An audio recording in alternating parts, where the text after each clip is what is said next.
आज के इस वीडियो में मैं रसोई की चीज़ों से आपको आपकी किस्मत चमकाने के कुछ उपाय बता रही हूँ। बृहस्पति, शुक्र सभी ग्रह अच्छे हो जाएंगे इससे।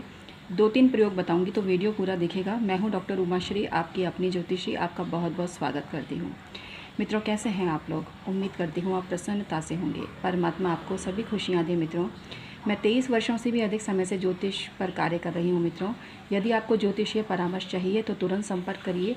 1100 वाला ऑफ़र तो समाप्त हो गया है मित्रों, लेकिन आप थोड़ी सी अधिक धनराशि जमा कराकर और अपनी कुंडली का परामर्श ले सकते हैं, क्योंकि अति आवश्यकता में पैसा नहीं देखा जाता।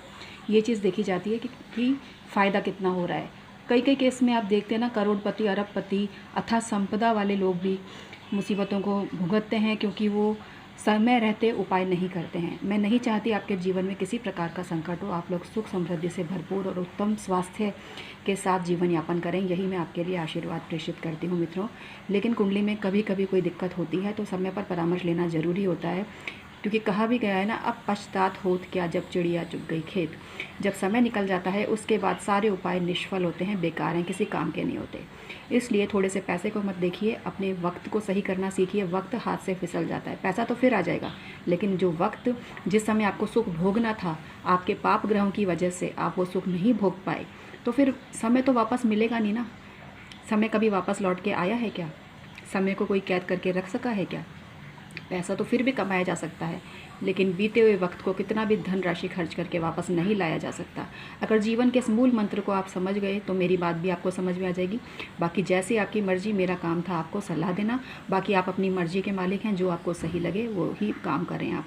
चलिए आज का वीडियो शुरू करते हैं। जैसा कि आपको पता है, मैं महंगे उपायों में भरोसा नहीं करती हूँ। दैनिक जीवन के ही छोटे छोटे उपाय आपकी किस्मत को चमका सकते हैं। आज बता रही हूँ गुरुवार का ऐसा उपाय। गुरुवार के उपाय करने से देखिए नौकरी लगती है, गुरुवार के उपाय करने से व्यवसाय में सफलता मिलती है, गुरुवार के उपाय करने से संतानोत्पत्ति होती है, गुरुवार के उपाय करने से शादी होती है, गुरुवार के उपाय करने से दाम्पत्य जीवन में खुशहाली बनी रहती है। गुरुवार के उपाय करने से ऐसा कौन सा काम है जो नहीं हो सकता? आपको जैसा कि पता ही है, गुरु और शुक्र दोनों ही हमारे गुरु माने गए हैं, क्योंकि एक तो देव गुरु है और एक दैत्य गुरु है। लेकिन इनकी एक कहानी भी है जिससे ये पता चलता है कि ये दोनों वास्तव में भाई भी लगते हैं।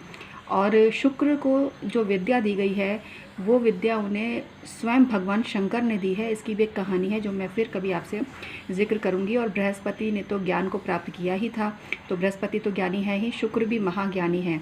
शुक्र के भी उपाय बताऊंगी। और ये जो है अभी आपको मैं बताती हूँ करना क्या है। देखिए, ये है पकौड़ी।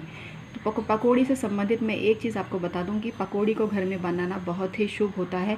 जब भी मौका पड़े घर में पकौड़ी ज़रूर बनाएं, क्योंकि ये शनि और गुरु की शांति करती है। जिनकी कुंडली में शनि गुरु युति है, वे लोग पकौड़ी ज़रूर बनाएं।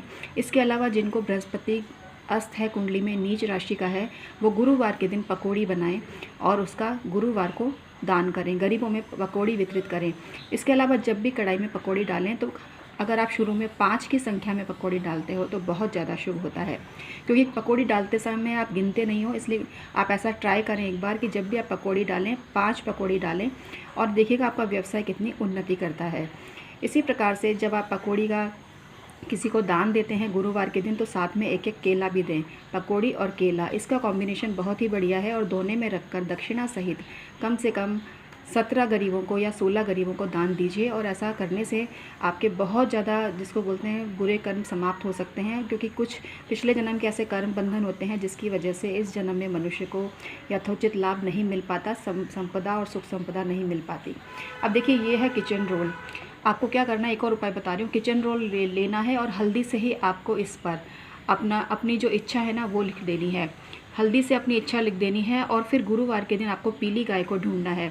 इसके अलावा आपको एक काम और करना है कि पीली गाय को जब आप ढूंढेंगे तो गाय के जो चरण हैं, वहाँ पर इस रोल पर हल्दी से अपनी इच्छा लिखकर गाय के जहाँ चरण है या चरणों की जो धूली है वहाँ पर रखना है आपको। या फिर जहाँ गाय अक्सर बैठती है वहाँ पर आपको खड्डा खोदकर अपनी इच्छा को दबा देना है।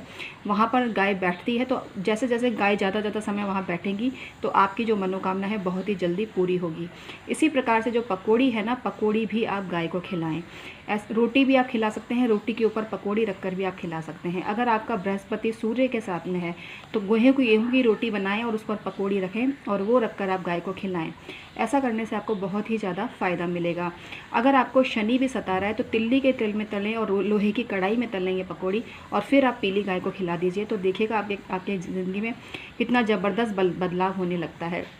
इसके अलावा गुरुवार के दिन एक पीली जो गेंदे की माला होती है वो लेवें आप, और गाय माता जो कि पीली गाय है उनको ससम्मान वो पीली माला पहना दें। स्वयं भी उस दिन गेंदे के पुष्प की माला पूरे दिन पहने रहें। गाय को जब भी आप माला पहनाएं तो सावधानी से करें काम, क्योंकि गाय सींग भी मार सकती है, आपको पता है। इसलिए आपको जो गौपालक हैं उनसे निवेदन करना है और उनके डायरेक्शन में ही आपको ये काम करना है। ऐसा नहीं कि मैंने कहा और आप अचानक से करने लग जाओ। इसके लिए ट्रेनिंग लेनी ज़रूरी होती है। गौपालक ट्रेंड होते हैं और उनको पता होता है कि गाय को किस तरह से टैकल करना है। वैसे गाय भूली होती है, गाय की आदत नहीं होती कि बिना बात किसी को सताए, लेकिन फिर भी गाय का कभी कभी क्या मूड है आप समझ नहीं सकते कि क्या प्रॉब्लम है, और उसकी वजह से, परेशानी की वजह से भी वो सींग वगैरह मार देती है। पर ऐसा बहुत ही कम होता है, लेकिन यहाँ क्योंकि जानकारी देना ज़रूरी होता है इसलिए मैंने आपको ये जानकारी दी। अब आपको पकौड़ी का एक और टोटका बताती हूँ। आपको क्या करना है, गुरुवार का ही है ये, गुरुवार के दिन आपको 17 पकौड़ी बना लेनी है, और 17 पकौड़ी बनाकर आपको ऐसे व्यक्ति को देनी है जो लोहे का काम करता है। ऐसा करने से आप देखना आपकी ज़िंदगी में जो बिज़नेस ग्रोथ इतनी ज़बरदस्त होने लगेगी, और इसको रेगुलर करिए। कई लोग पूछते हैं कितना करना है। देखो, अपनी श्रद्धा से करते रहो। आप 7, 11 गिनते रहोगे, आज 5वां है, आज 6ठा है, तो आपका काम नहीं बनेगा, क्योंकि इसमें बहुत स्पिरिचुअल एनर्जी की ज़रूरत होती है। और जो लोग व्रत गिनते हैं, आज मेरा दूसरा हो गया, आज मेरा तीसरा हो गया, तो वो लोग गिनती ही करते रह जाते हैं। इसीलिए उनको फल नहीं मिलता, क्योंकि उनका दिमाग व्रत से ज़्यादा इस चीज़ में लगा रहता है कि अरे कितने व्रत हो गए, अब कितने करने बाकी हैं। तो आपकी श्रद्धा तो वहीं समाप्त हो गई। तो श्रद्धा के जब होती है तो व्यक्ति अगर 1-2 व्रत ज़्यादा भी कर लेता है तो कोई इसमें हर्ज नहीं है, किसी भी प्रकार का हर्ज नहीं है। और अपनी जो दिमाग है ना, काउंटिंग में मुझे, क्योंकि ये जो क्वेश्चन है ना बहुत इरिटेट करता है जब लोग कहते हैं कितने करें कितने करें। देखो, व्रत आपकी श्रद्धा पर डिपेंड करते हैं, और आप युवा हो, यंग हो, तो इतना तो आप जानते ही होंगे कि कोई भी व्रत 7-11 से कम नहीं किया जाता है। तो अगर आपकी श्रद्धा नहीं है तो कम से कम 7-11 तो बिना पूछे ही कर डाला करो। और मुझसे पूछोगे तो मैं कहती हूँ कम से कम 1 साल तक किसी व्रत को पालो, उसको ग्रहण करो, और 1 साल तक उस व्रत का निष्ठापूर्वक आप करते हो पालन, तब जाके आपको पूर्ण फल मिलता है। ऐसा चमत्कार नहीं होता कि 2 व्रत किए और तुरंत चमत्कार हो गया। इसके लिए पेशेंस रखना है और काउंटिंग नहीं करनी है। जब भी आपने कोई मंत्र जाप किया, आप सहज रूप से करो। मैं जानती हूँ 108 करने हैं, लेकिन अगर 109 भी हो गया ना तो कोई बवंडर नहीं मच जाएगा, क्योंकि वो माला में ऑलरेडी 108 ही मन के होते हैं। तो आपको इस चीज़ का ज़रूर ध्यान रखना चाहिए। और जब आपका मन भटक के काउंटिंग में लग जाता है कि अरे 55, 56, 57, तो समझ जाओ कि आपका जो काम है ना 10% बनेगा, 90% तो आपने कचरा करके रख दिया उस काम का।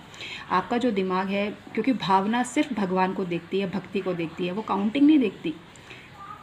क्योंकि बहुत से विद्वान ये कहते हैं कि जब श्रीमद् भगवत कथा होती है, और महाराज जी, कई मैंने सुना, विद्वानों से सुना, वो ये कहते हैं, कई लोग बहुत लेट पहुंचते हैं, 11 बजे 12 बजे पहुंचते हैं, तो महाराज वगैरह ये कहते हैं कि भाई आपने अगर सुबह 5 बजे से ये चिंतन करना चालू कर दिया कि मुझे आज श्रीमद् भगवत कथा में जाना है, तो आपकी हाजिरी सुबह 5 बजे ही लग गई भगवान के दरबार में, भले ही आप 11 बजे पहुँचो। तो इस भगवान के इस गूढ़ रहस्य को और भक्ति के इस गूढ़ रहस्य को जिस दिन आप समझ लोगे ना, उसी दिन आपकी नैया पार होगी। कुछ लोग बहुत भौतिक रहते हैं, वो लोग भक्ति की इस डेप्थ में कभी जाते ही नहीं हैं, भक्ति की इस गहराई में कभी उतरते ही नहीं हैं। जो जितने गहरे सागर में उतरेगा उतने ही गहरे मोतियों को लेकर निकलेगा। और ये चीज़ लोग समझते नहीं हैं, वो सिर्फ ऊपरी दिखावा कि मुझे 7 करना है, 11 करना है, जैसे कि कोई फॉर्मेलिटी कर रहे हैं। जब तक आज आप भक्ति की उस गहराई में डूबकर व्रत उपवास निष्ठा से नहीं करेंगे ना, तब तक बात नहीं बनेगी। और यही कारण है कि व्रत उपवास करने के बाद भी लोगों के काम क्यों नहीं बनते हैं। लोगों का दिमाग इसमें रेसिपी देखने में लग जाता है, अच्छा साबूदाने का पकोड़ा कैसे बनता है, चलो यूट्यूब पे सर्च करते हैं। साबूदाने की खिचड़ी कैसे, अरे व्रत उपवास में इतना खाने का शौक है तो व्रत उपवास पे कृपा मत करो, माफ़ करो व्रत उपवास।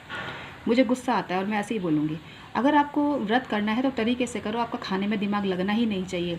डिशेज़ और रेसिपी आप वैसे बना के खा लो, आपकी इच्छा है।